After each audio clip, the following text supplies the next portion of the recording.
I think that's why it's really important to explore artificial intelligence in the sense of embodiment and having a look at robots as a way to create that wealth of knowledge, because until you're out and moving around in the world like a robot would do, you're not seeing the world for what it really is. If you're training through different data sets or through information that's been provided to you, it's a very contained way of learning knowledge of how the world operates, how we engage with each other, and how do we go about achieving tasks on a day-to-day basis. But in terms of embodiment, if a robot is then going out and exploring the way that the world works, learning for itself through trial and error, or through observing other people's behavior, or through simply asking the nearest person, what should I do in this situation?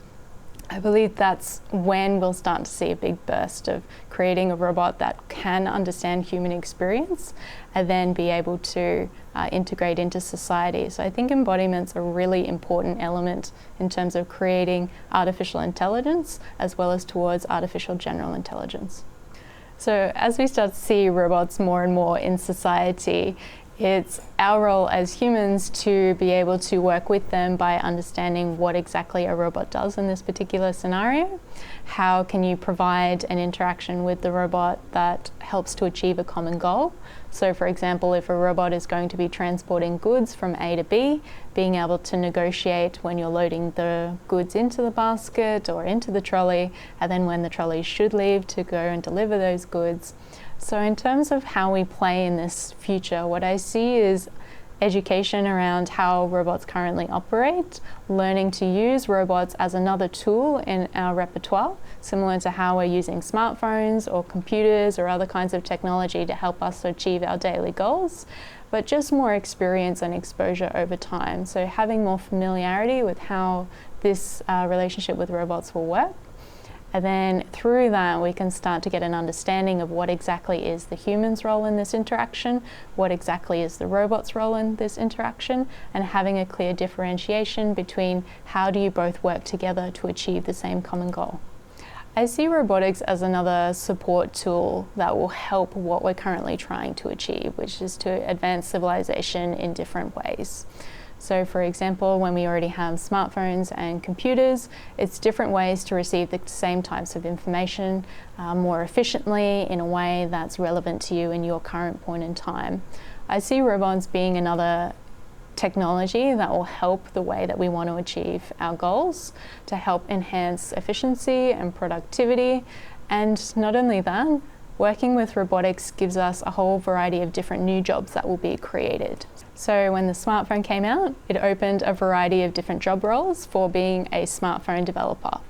So now that we're starting to see more robots that are interacting with people and we want to expand the way that robots are behaving, we might start to see the robot developer coming out, being able to provide different ways that robots can help support people. I don't think this is an argument between robots versus humans. I think it's really important to look at what exactly robots are doing to help support human life, what they're doing to help enhance productivity and efficiency, whether it's helping to harvest more food, whether it's helping to move goods in a way that helps support people by getting those goods sooner, or being able to provide support in education or healthcare scenarios. So I really see this as a civilization that can work well together if robots are created in a way that's effective, acceptable, but also making sure that they're deployed in a way that provides empowerment to people as well. Ideally, if we can deploy robots in a way where they're effective and they're acceptable to use, and we're also addressing any other ethical concerns in how they're being utilized, I can see robotics being used in a way that helps to enhance the human experience and provides support as well as different kinds of tasks or roles to people. So we do have to be mindful of the fact that there are other ethical concerns in using robotic systems. So for example, if we're addressing concerns of privacy, also different ways of how that data is being utilized, that is being collected from robots. If we are able to sort out these different kinds of issues or concerns, I think that there could be a fantastic future moving forward working side by side with humans and robots together on the same task. But we do of course need to be aware of underpinning issues that are here and if they're not addressed appropriately. But if so, I think there could be a fantastic future with humans and robots together.